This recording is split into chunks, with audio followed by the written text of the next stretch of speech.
छोटी जाति का होने के कारण गांव में उसके साथ बहुत बुरा व्यवहार होता था और उसको दर्द सहन करके जीना पड़ता था। गांव के सभी लोग उससे भेदभाव करते थे। उसको कभी भी किसी त्योहार के मौके पर भी मंदिर में जाने की अनुमति नहीं थी। उसको गांव के कुएं से पानी लेने की भी मनाही थी। इसलिए वो सबसे अलग थलग ही रहता था, लेकिन वो किसी भी बात को गंभीरता से नहीं लेता था। जब उसकी शादी हो गई, उसने अपनी पत्नी को उन सब बातों के बारे में बता दिया, लेकिन उसकी घरवाली पढ़ी लिखी थी और उसमें समाज को बदलने का जज्बा था। एक दिन उसकी पत्नी मंदिर के अंदर चली गई। वहां के पुजारी भड़क गए और उन्होंने उस बेचारी को पीटना शुरू कर दिया। उन्होंने उसको बहुत ही बुरी तरह से पीटा। हाथ पांव जोड़कर उसने अपनी पत्नी को उनसे बचाया और घर लेकर आ गया।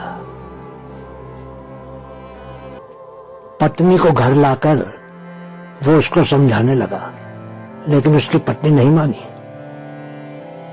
उसकी घरवाली ने कहा, हम भी तो समाज का एक हिस्सा हैं, तो फिर ये भेदभाव क्यों हमारे साथ? हम मजदूरी करके अपने परिवार को पालते हैं, किसी के आगे हाथ तो नहीं फैलाते हैं, फिर हमारे साथ ये भेदभाव क्यों?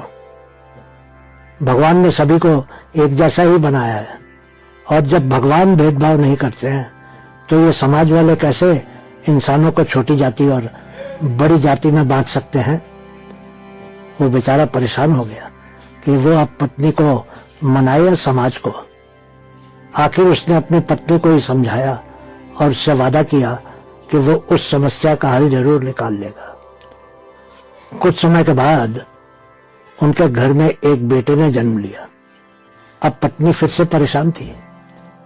उसकी पत्नी ने उसको कहा, मैं नहीं चाहती कि जो दुख और परेशानियां हम दोनों ने झेली हैं वो हमारा बेटा भी झेले। आप इस समस्या का हल खोजिए। फिर क्या था, अपनी औलाद के लिए कौन क्या नहीं करता है। वो अपनी पत्नी और बेटे को लेकर दूसरे शहर चला गया। वहां पर उसने किसी को भी अपने बारे में नहीं बताया। अगर कोई पूछता था तो कह देता था कि वो पंडित था। फिर क्या था, कुछ ही दिनों में पूरे इलाके में पंडित जी होने लगी। जो ऊंची जाति के लोग उसको अपने पास भी नहीं आने देते थे, वही लोग उसको अब अपने घर विवाह शादियों पर और खाने पर बुलाने लगे। वो लोगों की मानसिकता देखकर हैरान था कि ये लोग कैसे भगवान के बनाए हुए इंसान को एक शब्द, एक जाति आदि से बांट देते हैं।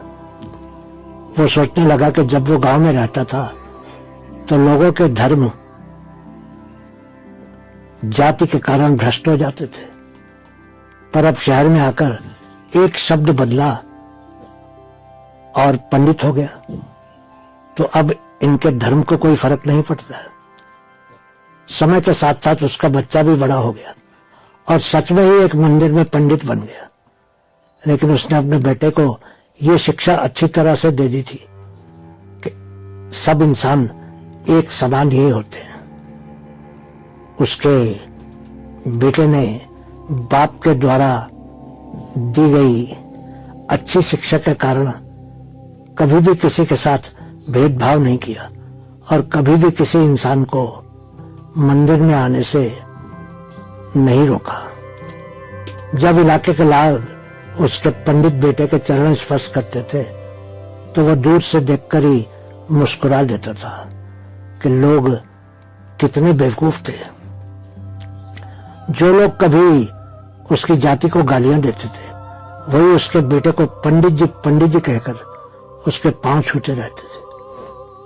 उसके बेटे ने पूरा जीवन मंदिर के पुजारी के रूप में बिताया और बहुत धर्म शास्त्रों का अध्ययन किया। कभी किसी की हिम्मत नहीं हुई कि वो उन विद्वान पंडित जी पर कोई शंका कर सके।